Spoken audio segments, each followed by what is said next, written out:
Bonjour tout le monde, j'espère que vous allez bien et que tout se déroule bien pour vous.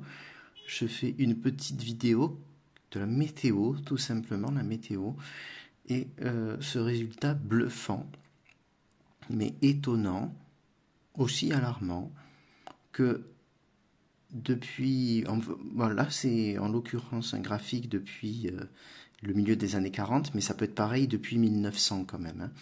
Et même en ayant étudié la climatologie pour comment dire, pour des capitales qui faisaient des relevés, je pense à Bruxelles par exemple, des relevés au XVIIIe siècle et même très avant, on a quand même l'automne le plus chaud, détrônant 2006, qui avait été étonnant, je me rappelle très bien. En 2006, la chaleur avait été constante. On a eu l'année dernière et on a cette année. Rien que le mois de septembre et octobre, eux-mêmes ont réussi à détrôner. Je suis un peu étonné parce que, bon, pour septembre et octobre, j'avais bien vu la chaleur s'installer, mais de là à ce que ça aille au plus chaud, pour moi, ça aurait été poussif, voire même trop prétentieux de l'affirmer, et c'est véridique. Donc moi, 1993, j'étais trop petit pour m'en rappeler. Mais tout ce dont je sais, c'est que les automnes, en fait, qui sont 1996, 1998, oui, c'était en dessous des normes, ça je m'en souviens. L'automne 2000, à l'époque, c'est là qu'on voit comment ça se réchauffe, en fait. L'automne 2000, je me souviens très bien, et 2002, ils étaient dans les normes. Dans les normes qu'on avait à l'époque, 1971-2000. Et puis là, ce qu'il faut savoir, c'est que le mois d'octobre, à lui seul, c'est le mois qui se réchauffe le plus. Parce que pas tous les mois se réchauffent de la même manière.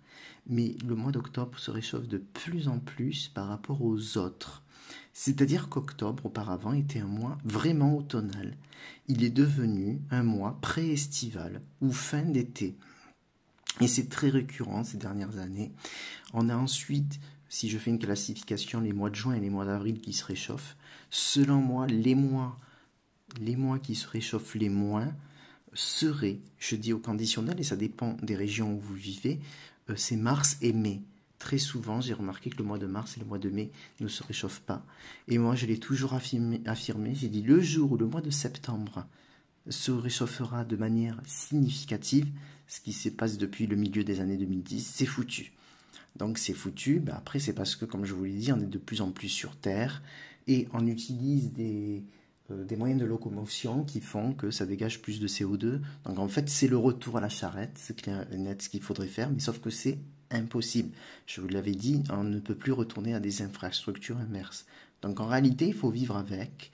Euh, la nature, vous savez, s'adapte à tout. Elle s'adapte réellement à tout. Et nous, en tant qu'êtres humains, nous nous adaptons aux choses. Donc moi, ce que je voulais vous dire, c'est juste un petit mot sur ça, c'est que le prochain mois, le prochain automne très chaud que je verrai bien, c'est 2026, on verra. Il y a une année qui va être étonnante en fait, où les températures vont rejoindre, je l'avais déjà affirmé auparavant, qui vont rejoindre les normes qu'il y a 10 ou 20 ans en arrière. C'est pas une année non plus, comment vous dire, alarmante en termes de froid, ça n'a rien à voir. C'est 2025. En 2025, on aura quelques mois qui seront en dessous des normes. Et aujourd'hui, comme tout est surmédiatisé par plusieurs réseaux sociaux, Facebook, Instagram et compagnie, on va voir ressurgir tous les climato-sceptiques qui vont faire des remarques à la con parce qu'ils ont eu froid la veille. Ils disent qu'en fait il n'y a pas de réchauffement climatique. Je vous rappelle que la mémoire de l'être humain, alors c'est pas le cas pour moi, la mémoire de l'être humain c'est 5 jours, ce n'est pas plus. C'est une réalité. Vous vous souvenez très peu de choses de votre existence, hormis lorsque c'est très marquant. C'est ce que j'ai constaté. Donc il y a bien un emballement climatique qui existe. Donc le prochain c'est 2026, le plus chaud. Le plus frais, 2025. L'an prochain, on observera dans un axe méditerranéen. Normalement, il devrait être doux l'automne prochain. C'est l'axe méditerranéen qui va morfler en termes de pluie. C'est pas nouveau. Il pleut souvent et copieusement en Méditerranée en automne. Mais déjà, comme la partie de l'année, sauf l'été, excepté l'été, il va pleuvoir souvent. Là, on va avoir un arrosage plus que copieux avec des cumuls quasiment records. Pour cet hiver, ne vous détrompez pas, je reste toujours sur un hiver doux, même s'il y a des périodes de froid qui vont s'inviter dans le nord. Il y a quelque chose d'anormal en février 2024. Je fais énormément de fixettes sur ce mois de février 2024. Il n'y a rien à faire. Je suis souvent propulsé dans ce mois-là. Parce qu'en fait, normalement, la dernière quinzaine, j'espère ne pas me leurrer, la dernière quinzaine de février 2024, ce sera celle qui aura une composante très chaude, surtout pour les températures d'après-midi. Dans les températures seront par endroits en France jamais observées.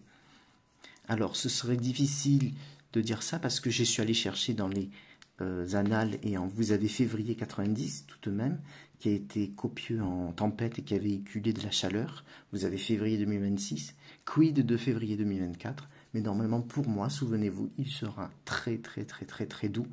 Je ne sais pas s'il sera au podium des févriers les plus doux, mais en tout cas, à cause de ce mois de février-là, ce qui va se produire, c'est qu'on va avoir l'un des hivers les plus doux. Pas le plus doux peut-être, mais parmi les plus doux. Ils compteront quasiment dans le podium. Voilà, c'est la petite ajout que je voulais faire à ça. Je vous souhaite une bonne soirée ou une bonne journée, ça dépend au moment où vous visualiserez cette vidéo.